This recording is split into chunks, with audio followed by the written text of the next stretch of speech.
If you're a fan of seeing iconic fighting game franchises on the big screen, then 2026 is truly your year. Not only is Warner Bros. Releasing the second film in its rebooted Mortal Kombat series, we're also getting a brand new Street Fighter movie, courtesy of Paramount Pictures and Legendary Entertainment. Hollywood has tried and failed to adapt this colorful franchise in the past, but will the third time be the charm? Well, it can't be any worse than 2009's Street Fighter: The Legend of Chun-Li. We've finally gotten our first good look at Street Fighter thanks to a new trailer released during CinemaCon 2026, and if there's any one takeaway from this footage, it's that Street Fighter looks like a whole lot of fun. It even opens with the countdown timer sound effects from the games. Could we be looking at the best fighting game movie since 1995's Mortal Kombat? For now, let's break down all the characters we meet in the trailer and how they fit together in this epic tale of guys and gals beating the snot out of each other. Sit down. Street Fighter may feature an ensemble cast of fighters pulled from all over the globe, but the trailer makes it pretty clear that this story will revolve heavily around Noah Centineo's Ken Masters and Andrew Koji's Ryu. We're not surprised, as this dynamic duo tends to be the focus in most incarnations of the Street Fighter franchise. Ken and Ryu have been there from the beginning. They were the only playable characters in the original Street Fighter game from 1987, and they've been series mainstays ever since. In the games, Ken and Ryu are lifelong friends who both trained under the same master, Guken. That's why they wear different color variations of the same martial arts uniform. But whereas Ryu is totally dedicated to perfecting his fighting craft, we'll focus more on Ryu in a bit, but for now, let's dig in with Ken.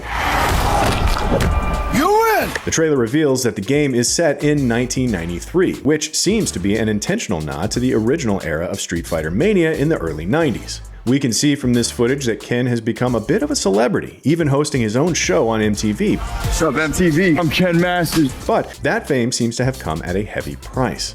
Ken is clearly a washed-up has-been who'd rather get drunk and belt out karaoke than hone his skills as one of the world's best fighters. If anything, we notice a lot of similarities between Centineo's Ken and Carl Urban's Johnny Cage from Mortal Kombat 2. Both are world-class fighters turned celebrities who are arguably past their prime, and both will have to prove they've still got it when they enter the fighting ring.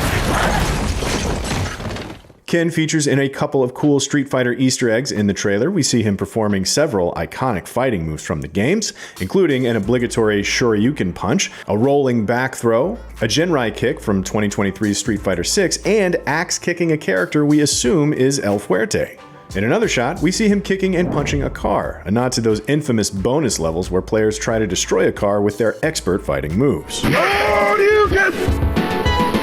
Now let's turn our attention to Ken's BFF Ryu. The two characters are clearly having a bit of a relationship crisis in the movie. Even as Ken has molded himself into a drunken cable TV star, Ryu has seemingly retreated from the world and become a modern-day martial arts hermit.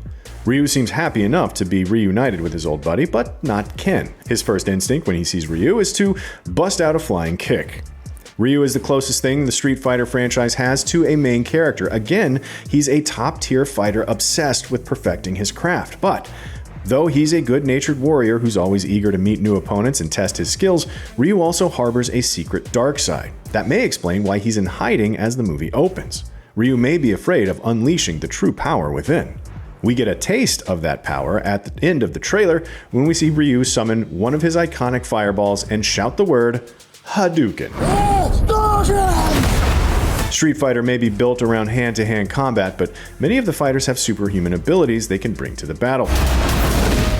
What would a Street Fighter movie be without the mighty Chun-Li joining Ryu and Ken?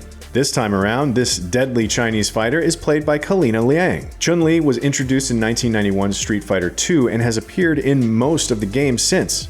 She's portrayed as a skilled warrior and Interpol agent who seeks revenge against M. Bison for the murder of her father. But, as we know from Raul Julia's infamous rant in the original Street Fighter movie, he's killed a great many fathers over the years. The day Bison graced your village was the most important day of your life. But for me, it was Tuesday. Here, Chun-Li appears to be the catalyst that brings Ryu, Ken, and other fighters together to partake in a high-stakes martial arts tournament. Why she's seeking out these elite world warriors isn't entirely clear, but it may all be part of a plot to bring down M. Bison. What we do know is that she seems rather unimpressed with both Ryu and Ken. One is hiding from the world, the other is a sideshow, and neither is living up to his true potential. Chun-Li aims to fix that. The trailer drops another amusing nod to the games when Chun-Li meets Mel Janssen's Cammy, and the latter makes a comment about Chun-Li's thighs. Everyone keeps going on about your thighs. What's going on? I don't see what the big deal is. One of the hallmarks of Chun-Li's character design from the games is her extremely muscular legs, and the movie is clearly having some fun with the fact that her reputation precedes her. We also see her put those legs to good use when she busts out a 100 lightning legs move.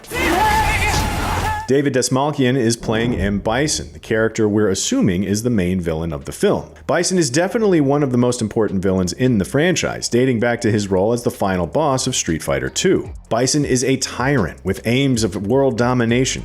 He runs a criminal organization known as Shadaloo, one that manipulates world governments. He's also the architect of the World Warrior Tournament, hence why it's a bit odd that his nemesis Chun-Li seems to be recruiting for said tournament.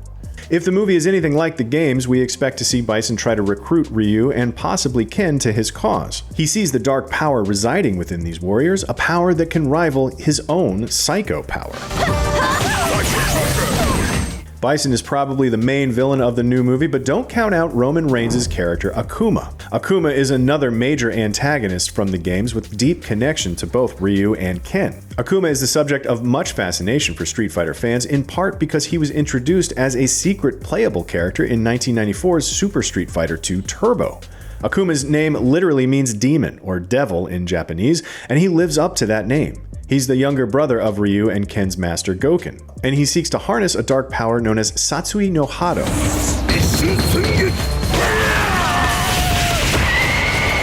Like Bison, he senses great and terrible potential in Ryu. We only briefly see Reigns' character in the trailer, but he's shown battling Ryu and tapping into his own dark energy to charge up his Empyrean's End super move. We expect that face-off to be one of the major set pieces of the film, but will Akuma be a major player in this conflict, or is this more a taste of things to come in a possible sequel? I'm positive that a fireball came out of Ryu. Street Fighter features another familiar WWE face in the form of Cody Rhodes, who plays the overconfident military man Guile. Guile was the central character in the first Street Fighter movie, but based on the trailer, it looks like he serves more of a supporting role this time around. Expect a lot of comic relief from this dude, and not just because of his ridiculous haircut. Guile is another series mainstay introduced in 1991's Street Fighter II, and like Chun-Li, he has a major grudge against M. Bison for the death of his partner, Charlie. One of the more intriguing casting choices in this movie is 50 Cent, who's been tapped to play elite boxer Balrog. If the costume and makeup don't make it obvious, Balrog is heavily modeled after real-world boxer Mike Tyson. In the games, Balrog is a disgraced fighter who joins Bison's Shadaloo organization. We see him battling Ken in the trailer, where it looks like he'll be one of the first real challenges this washed-up martial artist faces on the road to victory. Street Fighter gained some real star power with the casting of Jason Momoa as Blanka. Another iconic character introduced in 1991's Street Fighter II, Blanka is also one of the most colorful and unusual characters in the games. As the story goes, he was once a guy named Jimmy, who mutated after a plane crash and became an oversized green-skinned monster with the power to generate electricity. I got good news, y'all. Gathered here are the world's best fighters. Any global martial arts tournament worth its salt needs a good announcer, and that's the role being filled by Eric Andre's Don Savage. Savage is a flamboyant announcer and promoter inspired by pro wrestling personality Jimmy Hart. It appears he'll be providing play-by-play commentary for at least some of the matches in the film. It seems only fitting that the Street Fighter character known for always wearing a mask would be played by an actor infamous for rarely showing his face in public.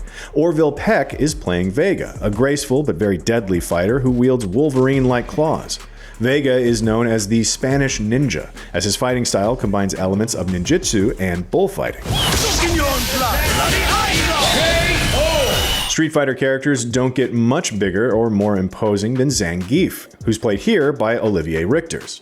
In the games, Zangief is a professional wrestler from Russia who's determined to prove his country's superiority by pile-driving all challengers into submission. We see several larger-than-life feats of strength from Richter's character in the trailer, including an ultimate atomic crusher ultra technique from 2008's Street Fighter IV, which makes it plain that the movie is opting for a more cartoonish style of violence. We don't see much of him in the trailer, but Hiroku Goto has been cast as Master Sumo wrestler E. Honda. Honda is another long-running Street Fighter character who dates back to 1991's Street Fighter II. Rounding out the cast of Street Fighter II Legends is Vijut Jamwal as Dalsim. This yogi and mystic is one of the more unusual fighters in the games, as he can stretch his limbs in impossible ways. He's also a hardcore pacifist who only participates in the tournament to raise money for his impoverished village. We see Dalsim at several points in the trailer, both fighting in the ring and being recruited by Chun-Li. Cammy is arguably the most popular Street Fighter character to debut after the initial batch of World Warriors, so we're not at all surprised to see her in the new movie. Cammy has proven very important to the mythology of the series, as she's been revealed to be one of M. Bison's former assassins who loses her memory and becomes an MI6 agent. We don't know how much the movie will get into that backstory though, as we mainly see Cammy acting as a foil to Chun-Li. Finally, how could we forget about Dan Hibiki, probably the most divisive character in the Street Fighter franchise. Dan is played by Andrew Schultz in the movie. He too is a former student of Gouken, though unlike Ryu and Ken, he's pretty much all bluster and no substance. Don't expect him to make it very far in this tournament. Actually, it appears he may be Ken's manager rather than an active fighter himself. Those are the fighters you need to know before watching Street Fighter. What do you think of this upcoming video game movie? Does the trailer have you ready to bash cars with your bare fists? Or is this another disaster in the making? Let us know what you think in the comments and make sure to keep it locked to IGN.